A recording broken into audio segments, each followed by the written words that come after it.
Welcome to Real Talk with Donna Valdes, where we dive deep into the stories of resilience, triumph, and hope from some of the most inspiring entrepreneurs, women in business, and leaders from all walks of life. Welcome to Real Talk with Donna Valdes. That's me. I know.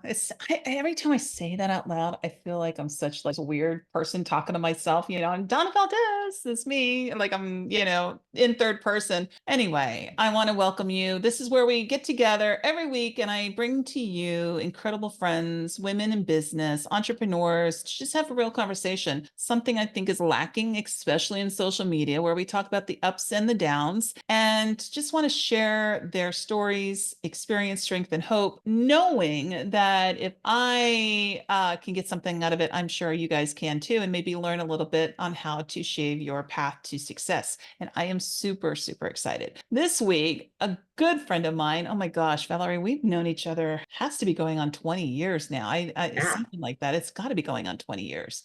And I met her. Maybe it was at a luncheon, a women's luncheon, I think. Yeah. A women's luncheon for women in network marketing, a success luncheon. And I think that's where we met for the very first time. And then she comes to town. I'm going to have her talk about what she loves to do on her spare time. She comes to town and we get together, have a glass of wine and eat and drink and then catch up. And then I live vicariously through her travels. And she is incredible. She has one of the true people that does what she says and says what she does, right? She keeps it real. And that's why I absolutely love and adore her. So I want you guys to meet Valerie. Say hi, Val, to all of our friends. Hello, everyone. Valerie Aloisio here from Old Saybrook, Connecticut. So on the East Coast, up north. And I love coming to visit this beautiful woman down south. And, in the winter months, because I'm an empty nester now, we get to go down to Florida and be there for the winter months because I'm done with the skiing and all that stuff. But yes, Donna, I started in this industry, it was 24 years ago.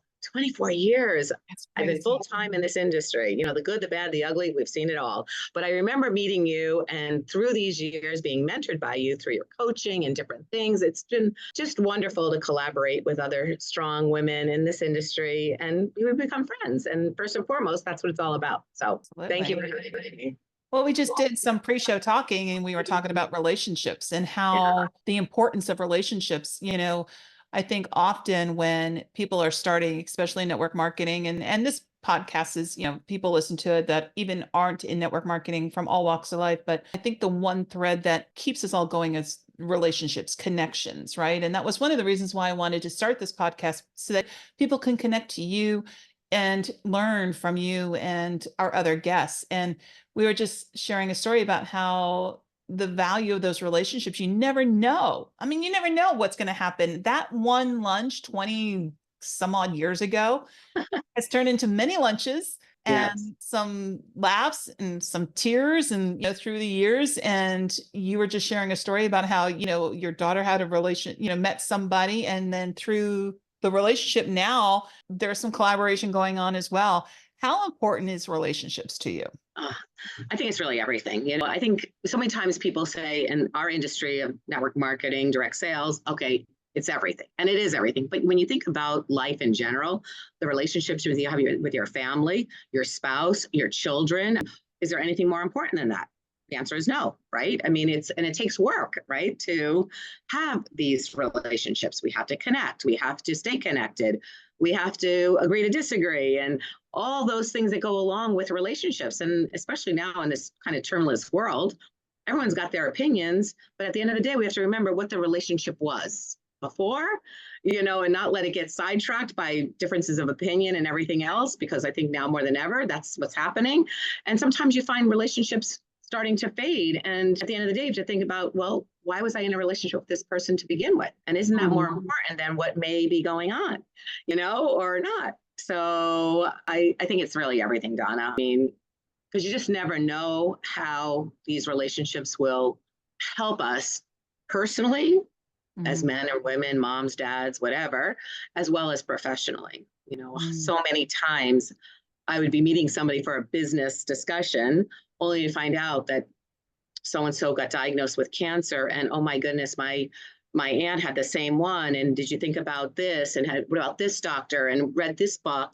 And that's why you're meant to be, I'm getting goosebumps. That's why you were put together, not really to have a business coffee chat. It was because something else came up that was maybe more important. And maybe what I had to share, which they had to share, changed my life in some way. You just never know. That's so true. You never know.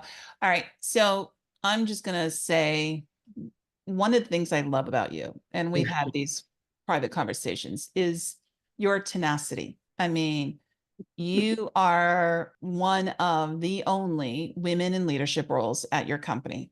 I think the first woman that's made it to the top ranks of your company. And we've often had some conversations about how hard that has been, and all of those things. Let's talk about that journey. Let's talk about how was it? I know you're like, oh shit, Anna, really? We're going to talk about this? Really? No, that's okay. Hey. I think it's important. I think that, for women, especially up there, and it's always been like my little pet peeve, like, you hear the stats, 80% of your organization is going to be women. And then I'm like, well, then why isn't 80% of the women on stage, top earners, women? What's the disconnect? How is it that we have the majority in our organization, but the minority in the top leaders? And it's not for every single company, but it's pretty common. That's the way it is. You have tenacity because, and through our stories, I know you've been beat up and torn down multiple times, and you just get right back up. You've not stopped. You don't quit. It almost like lights this little, New York and Italian fire under your ass to get going. Let's talk about some of those struggles. Tell me some of the times that you had to make a deliberate decision not to quit, like to keep going. Yeah. Well, and whether it's, male, female, whatever. I mean, it is the tenacity and the perseverance and the decision. I always tell people, once you make a decision, we take into factors or whatever, but you go with your decision, right? You move forward. And there's a lot of shiny objects and stuff out there that we could easily get distracted. But when there's something that's important, like in this case, my business was very important to me. We happen to be with the first company to launch CBD and the other, cannabinoids to the world. That was a pretty big thing back 10 years ago when nobody even knew what that was. And I'm thinking, oh my God, people are going to think I'm a drug dealer. That's pretty cool. My kids are going to think I'm cool, but what about the rest of the world? So it was moving forward into an uncharted territory because we were the first in direct sales to do something like this and the first company to bring this to market. But the second thing was a pretty male dominated industry. and our company was pretty male dominated, if you will, on the corporate side or whatever. Not that matters. And it's never really mattered to me in my corporate life or not, because I know what I can do and my path. And I think a lot of times women will forget that. They know that they got to do something. And then the little chatter, well, are you good enough? Are you this enough? But it's a whole boys world and blah, blah, blah. It all gets in there. And I think you were the one that said to me, because I think we talked about this and encouraged me to, hey, get back on the horse. That had nothing to do with your original plan. And that's really what it's all about. Just because, you don't agree with somebody or you have a difference of opinion on how to do things and, or you're coming across kind of some of that male energy that's not necessarily conducive to how we operate maybe as women. So what? Like, how I would do things is, what is that phrase?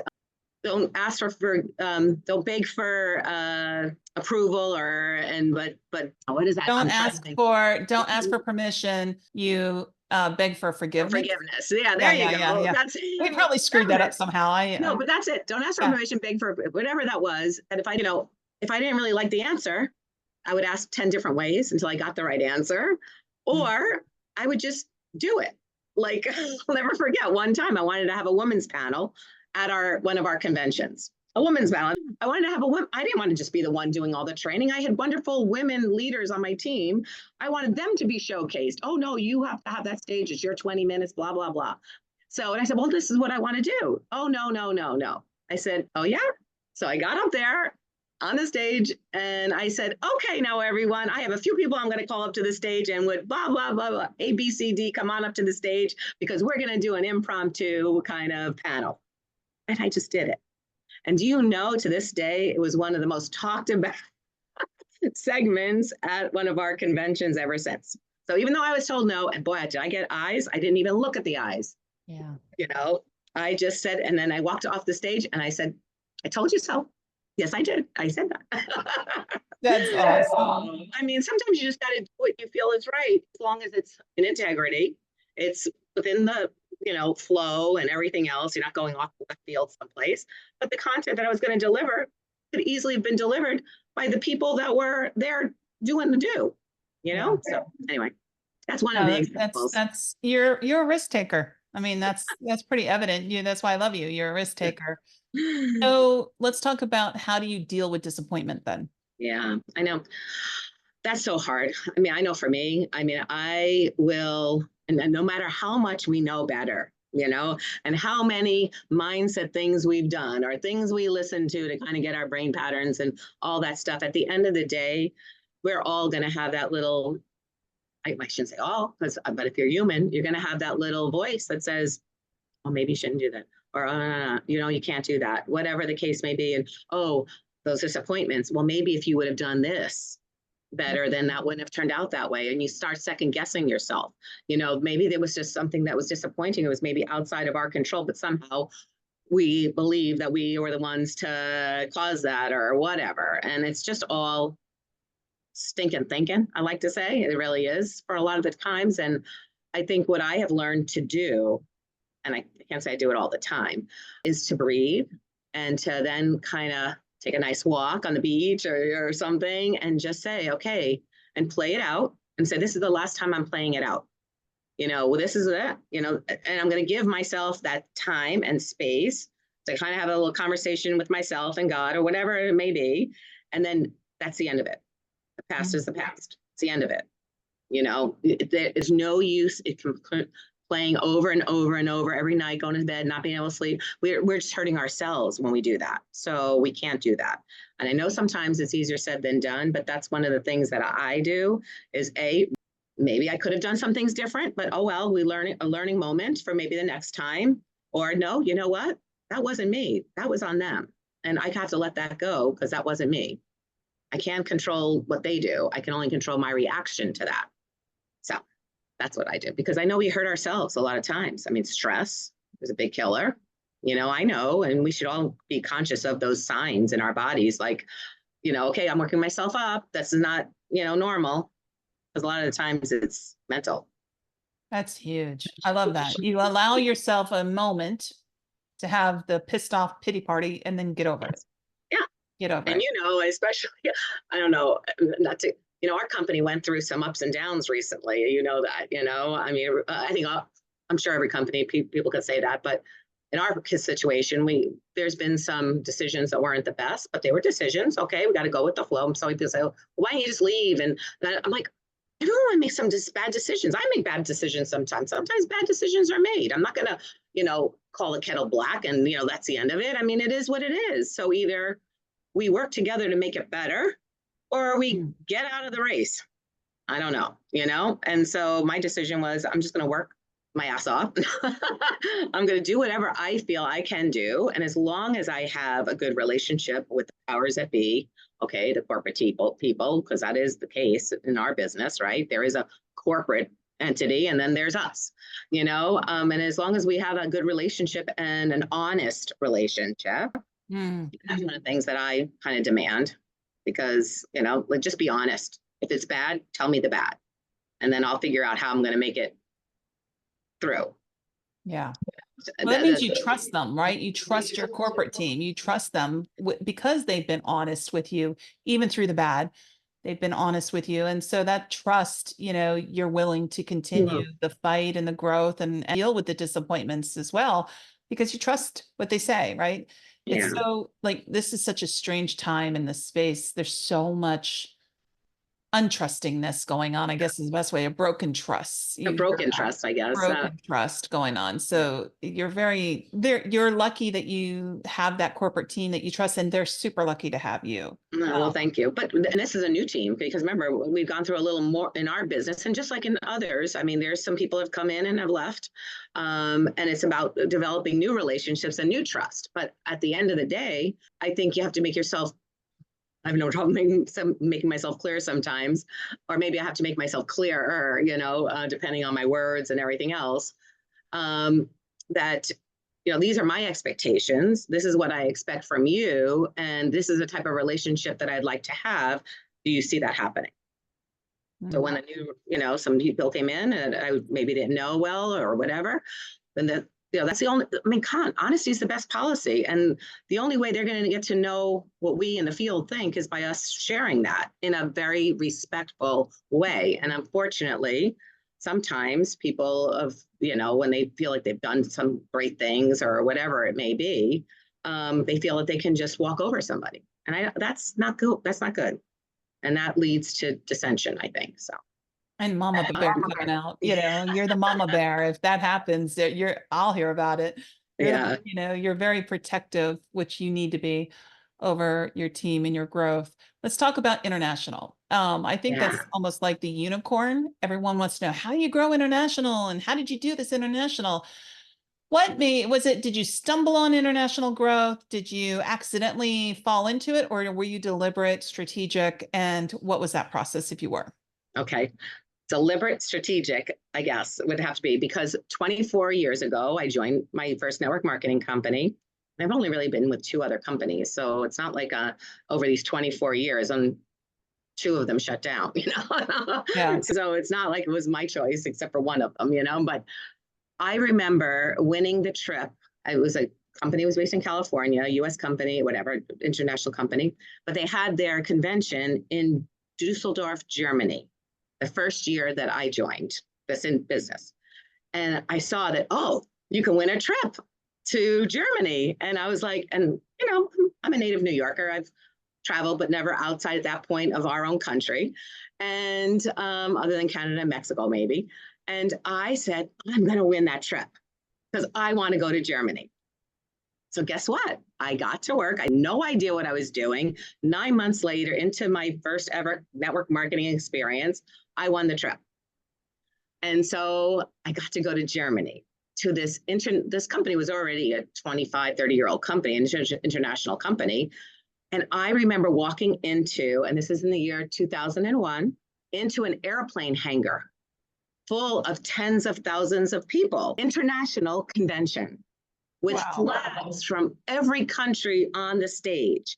And I remember turning around to Andre and said, because he came with me at that time, and said, one of these days, I am going to have a team of people in each of those flags. One of these days, I'm going to have an international. Now, when I joined network marketing, I was a single mom of 2 little kids. So traveling international was not, the scope. Okay. But one of these days, I am going to have an international business. And one of those days came when I joined my current company, because we had the pleasure of opening up new markets for this industry. Europe was the second market, and I made a beeline. I'm going to be part of opening up Europe too. And it was only through meeting people and who do you know and intentional. Who do you know? Who do you know? Oh, I know so-and-so's kid has autism. They may want to know about CBD. Okay, and so that's how it happened. And then, and then it was like, okay, Europe, all of Europe open. So it wasn't just one country. So I got to really, one of my goals in life is just to eat and drink my way around all the countries of the world and experience all the cultures all around the world. I mean, come on. I mean, we raised our kids. The kids are grown. I don't need things anymore. I just want the experiences. That's just what it is. I love culture. I love people. So, so I got a chance to travel like in places I've only dreamed of, honestly, as a result of this business. And being intentional, that's what I wanted to do back in 2001. But it took till 2017 or something, 2016 for that to happen, 15 years later.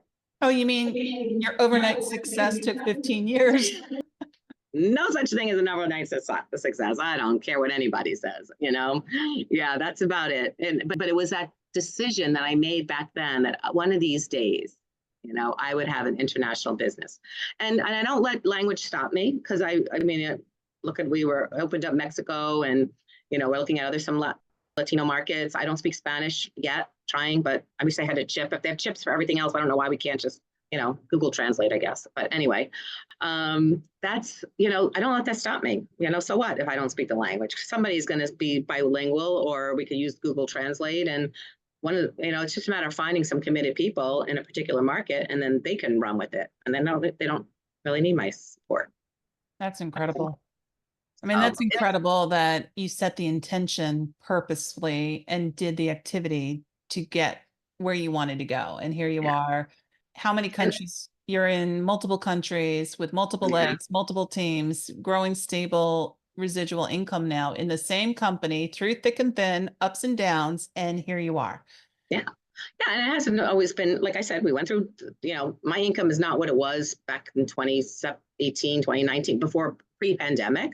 Mm-hmm. But you know what? We're still here. There's still committed people. And you know what? I just look at it as a chance to kind of rebuild and come back, and all those other things that, people, I think, sometimes just say, well, I'll just choose something else. And that's okay. You think the landscape has changed, since post-pandemic from pre-pandemic? Do you think that the way we build business has changed? Of course it has. It really has. But guess what? I think we're going back to, like you said, the olden days are back again, kind of. I think we went through, between even pre-pandemic, a lot with social, because of social media and everything else, influencers and affiliates, we know that that's going on a lot in our industry. I mean, I think people are trying to figure out kind of a way, because everything has kind of changed, and it has only changed in our industry. It's changed all over the world, all kinds of businesses. My sister's company's laying off tons of people. I mean, we hear about that all the time. So people think it's any better in the corporate sector. Or when things happen to us in our sector, we think, oh, the sky is falling. Well, it happens all the time in all kinds of industries. So it's just like, okay. But that being said, I think with COVID, I mean, we had several thousand people at our events in the States and in Europe, before COVID. Now, like, we are just starting to get back to doing some live meetings, and sparingly, because I think everyone's shifted so much to like the digital side and online and Zooming and whatever, that they forgot what it was really like to be in someone's living room, or in a coffee shop, or at a hotel meeting, or at a convention or something. Yeah. Just remember, it's about relationships, right? And yes, you can develop, and I did develop relationships via Zoom with people I didn't know, because that's what all we could do at the time. Mm-hmm. But at the end of the day, the moment that everything opened up, I was on a plane and getting to wherever we had to go, because I still believe that that is the best way for people to stay connected, and for people to see your product or your service or whatever, and get to know you in your pajamas, or having a cup of coffee, maybe because you're staying over someone's house. I remember when COVID first got lifted, I started traveling again. And I remember, like, they would space us, like, you'd have a whole row and a seat, and then a whole row and a seat. And I remember I had status on American, and I have a whole, like, there was like half the plane. And I'm like, wow, this is so wild. Like, and now, I mean, I just got back from Europe.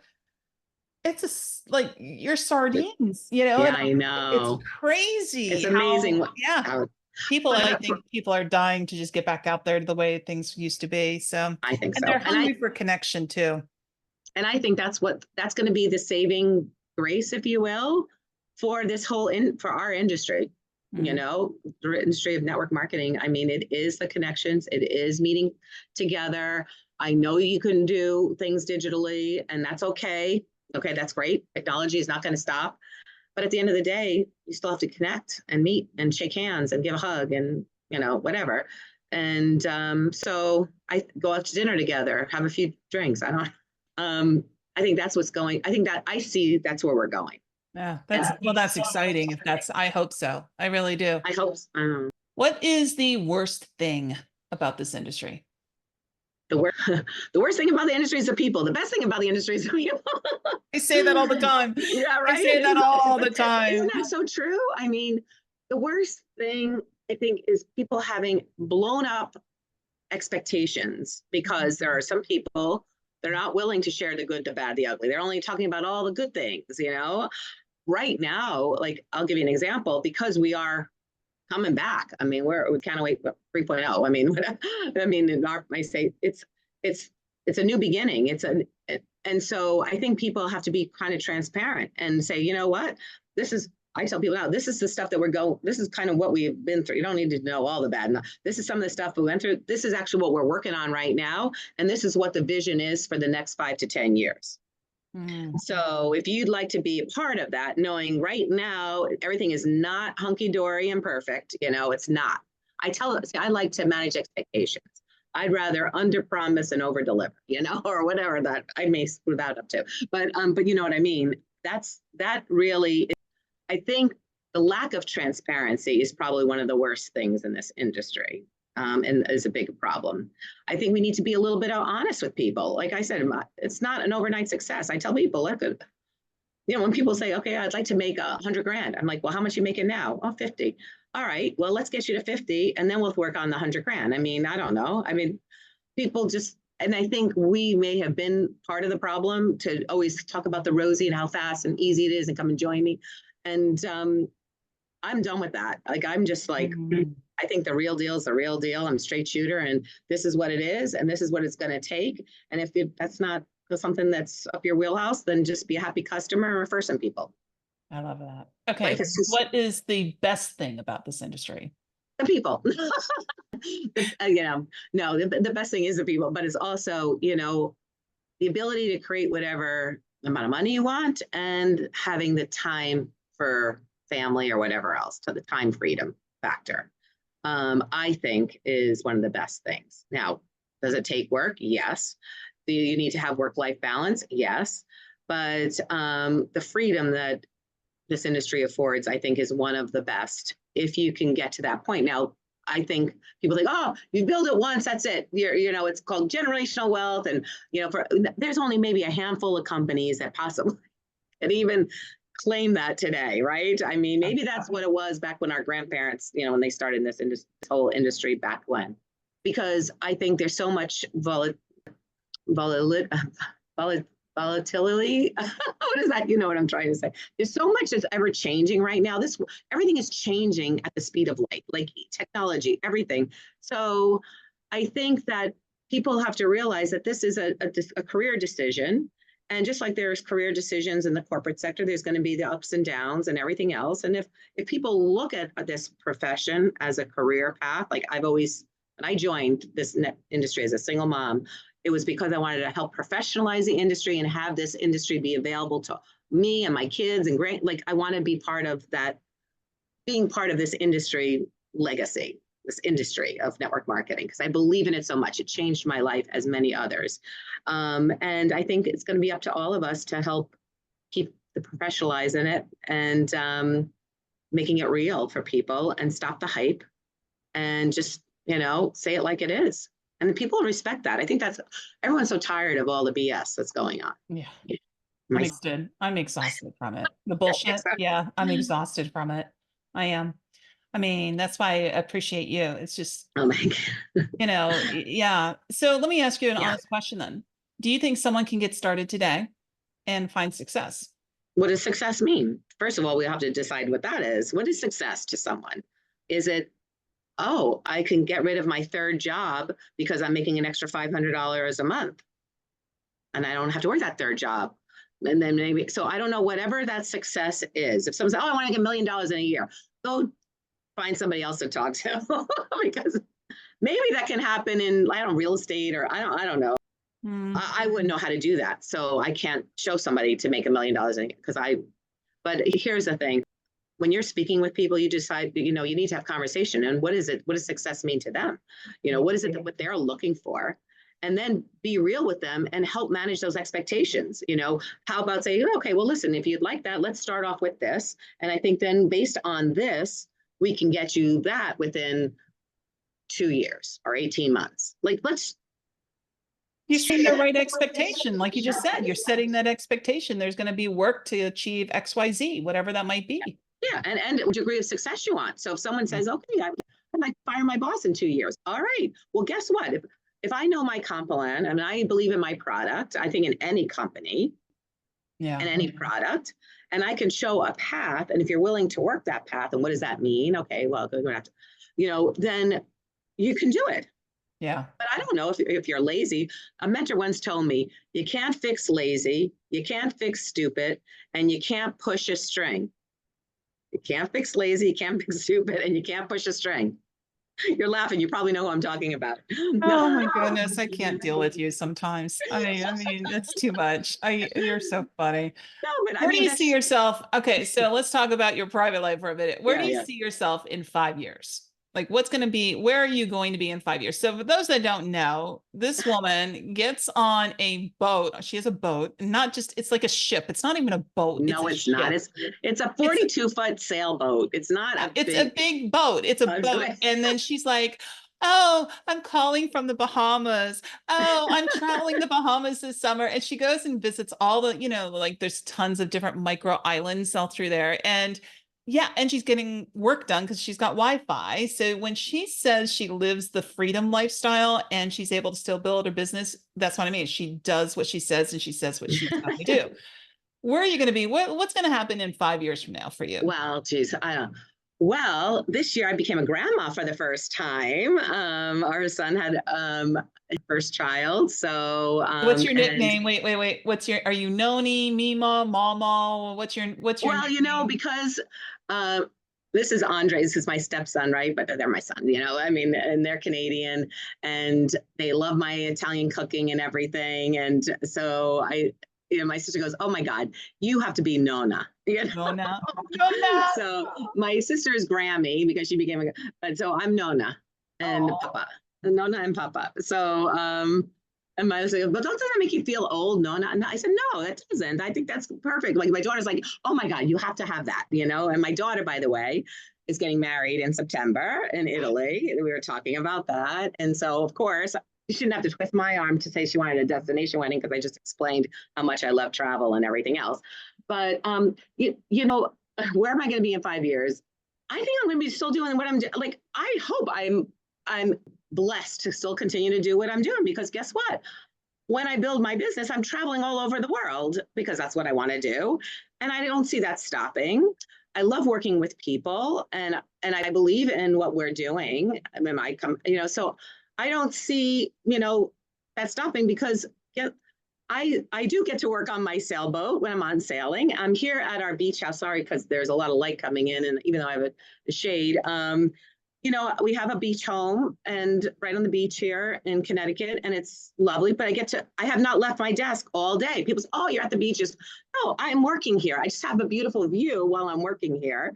And that's by design because I love that. That motivates me. In the morning, I can get up and walk on the beach and I can center myself and then be ready for the day. And at the end of the day, go out maybe with a little cocktail and sit up, And so 5 years from now, my plan is to actually help our company get to where we were several years ago. I mean, that's my kind of plan. And so, and new grandchildren running yeah, around. maybe, yes. I think that's what will happen. And, I just continue to enjoy life. I mean, that's one thing that I think we all have to understand and appreciate. I don't care where we are and with everything that's going on, is I believe in humanity. I believe in the good in people, right? I do. I know that there's some yucky stuff going on, but I believe inherently good always overcomes evil. And, we need to kind of come together more. Thank you so much for doing this type of a series so we can just talk naturally. I mean, because what else are you going to do? I mean, I so appreciate our relationship because we can just call up and complain about something and then set one another straight or, okay, stop the whining, biatch, and do your thing. I mean, that's what it's about. Pull your big girl So panties up. Let's go. that's Yeah. right. So I think we need to stick together. We need to know that great days are ahead of us. We may have to go through some stuff like we all have had in our lives, whether it's personal or professional. But do we want our children to see us as laying down and, giving up? Or do we want them to see us and our grandchildren moving forward with what we believe in? And then if something should change, we have to be quick to pivot, I think, and I think COVID, we had to do that, but I don't think any of us knew how to do that. Yeah. Right. So I think a lot of stuff kind of happened that now we kind of went through that. Maybe we'll be a little bit more prepared or whatever, come other things that may cross our path. But at the end of the day, we got to live for today and enjoy the little things in life. And be kind to each other, I mean, if we Yeah. just be kind to other people. I believe in karma. I believe it comes around, and it Yeah. also, it, the relationship, I mean, you want to work with people, and this is one thing that you do so well is you want to work with people that you like, Yeah. and people who aren't assholes. And, that's the beautiful part of network marketing is you get to choose Yeah. who you get to work with. And if people are jerks, then you don't have to work with them. Yeah, that's true. And I think also like our relationships, there's got to be a trust factor. I Yeah. think all of us have been through a lot and we should be able to lean on each other and even, have a team member. Hey, I know somebody that can really help you coach you through some of this stuff. And she's, who cares if you're with a different company or whatever? That's not the point. I think if we all just really respect one another, we have a chance to work together on the same kind of team or company, great. If not, let's figure out how we can work together to provide support to one another and help our teams do whatever, because, a rising tide raises all ships, and yes, I like to sail, so I think we need, and my jet ski's waiting for me. All right. So, are Okay. you still active building your business? Yes, I am very Awesome. much so. So, And what if let, and someone is interested? oh, Let's say there's someone who's watching this because this will be live for a while. And they're like, she seems like a lot of fun. She seems cool. Maybe they're looking for a side opportunity. They're looking for something. Maybe they're interested in CBD. Maybe they're interested in a global opportunity. Maybe they're interested in just being mentored by a badass woman like you. How does someone reach you and get okay. hold of you? Well, my first and last name, valeriealoisio.com. You can go to Valerie Aloisio at Gmail. I'll give you my number. You can put it on there if you're going to be pushing this out there. I'll make sure your links are attached Yeah, to the I'm on description. I'll put Facebook your links on there. and so I happy to help in any way or help direct you. I have a lot of friends in different, industries and different companies that if something is a better fit, great, and if you want to be a part of kind of still an industry that's growing in a big way all around the world, the cannabis and CBD space, well, I'm that person. You are. You are. Thank you so much for coming out here and playing with me. I love you. I I love do. you too. Thank you so much. I appreciate you having me. And, go out there and enjoy life, everyone. Really just enjoy life. Awesome. Thanks.